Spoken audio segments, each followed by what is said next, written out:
പ്രസാദ്, ഇപ്പോൾ എപ്പോഴാണ് ഈ വാർത്താ സമ്മേളനം നമ്മൾ പ്രതീക്ഷിക്കുന്നത്? ക്യാബിനറ്റ് യോഗം എപ്പോൾ കഴിയും?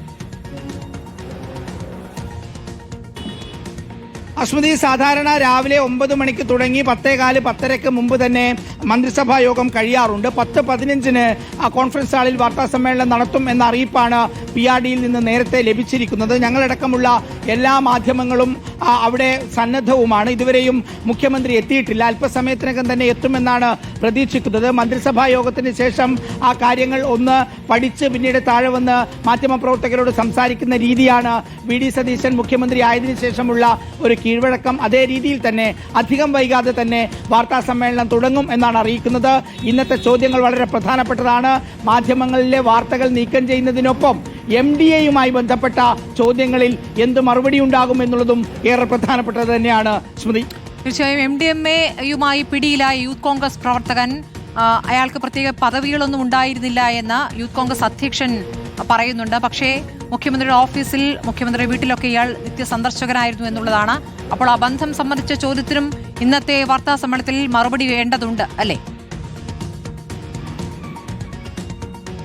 ഉറപ്പായും അത് മറുപടി പറയേണ്ടതുണ്ട്. സാധാരണഗതിയിൽ നമ്മൾ നേരത്തെ പറയുകയായിരുന്നു സ്മൃതി, 2011-16 കാലഘട്ടത്തിൽ ഉയർന്നു വന്ന സോളാർ അഴിമതി നമ്മുടെ എല്ലാം മുന്നിലുള്ളതാണ്. അന്നത്തെ മുഖ്യമന്ത്രി ഉമ്മൻചാണ്ടിക്കെതിരെ ആ വിവാദം ഉയർത്തിയത് മുഖ്യമന്ത്രി ഉമ്മൻചാണ്ടി ഒരു പരിപാടിയിൽ പങ്കെടുക്കുന്ന സമയത്ത് പിറകിൽ നിന്ന് അടുപ്പമുള്ള ഒരാൾ സംസാരിക്കുന്നത് പോലെ സരിത സംസാരിക്കുന്ന ഒരു ചിത്രമായിരുന്നു അന്ന് ആ വിവാദത്തിന് തിരികൊളുത്തി വേണ്ടി പുറത്തേക്ക് വന്നത്. നമുക്കറിയാവുന്നതുപോലെ സെക്രട്ടേറിയറ്റ് ഉപരോധം CPIM നടത്തുന്ന ദിവസമാണ് ആ ചിത്രം പുറത്തേക്ക് വന്നതും. പക്ഷേ ഇപ്പോൾ 2026-ൽ VD സതീശൻ മുഖ്യമന്ത്രി ആയതിനു ശേഷം 3ാമത്തെ മാസത്തിലേക്ക് എത്തുമ്പോൾ MDMA കേസുമായി, അതും 139 ഗ്രാം എന്ന ക്വാണ്ടിറ്റിയുമായി ഒരു ചെറുപ്പക്കാരൻ പിടിയിലാകുമ്പോൾ അയാൾക്ക് മുഖ്യമന്ത്രിയുമായി വളരെ അടുത്ത ബന്ധമുണ്ട് എന്ന് തോന്നിപ്പിക്കുന്ന രീതിയിലുള്ള വീഡിയോകളും ഫോട്ടോകളും ഷെയർ ചെയ്തത് ആ യൂത്ത് കോൺഗ്രസ് പ്രാദേശിക നേതാവ് തന്നെയാണ്. അദ്ദേഹത്തിന്റെ സോഷ്യൽ മീഡിയ പേജുകളിൽ ഇപ്പോഴത്തെ മുഖ്യമന്ത്രി VD സതീശന്റെ വീട്ടിലേക്ക് അദ്ദേഹം പോയതിന്റെ വീഡിയോ ഉണ്ട്.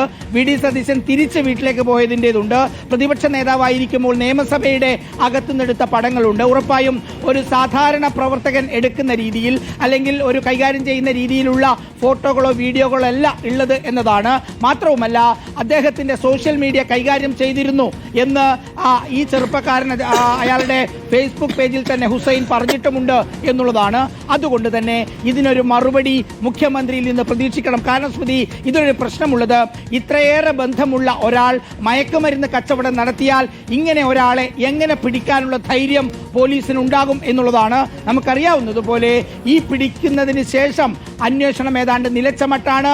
അതുകൊണ്ട് തന്നെ ഇതിന് മറുപടി മുഖ്യമന്ത്രിയിൽ നിന്ന് ഇന്നുണ്ടാകുമെന്ന് പ്രതീക്ഷിക്കുന്നു. ചോദ്യങ്ങൾ ഉയരുകയും ചെയ്യും.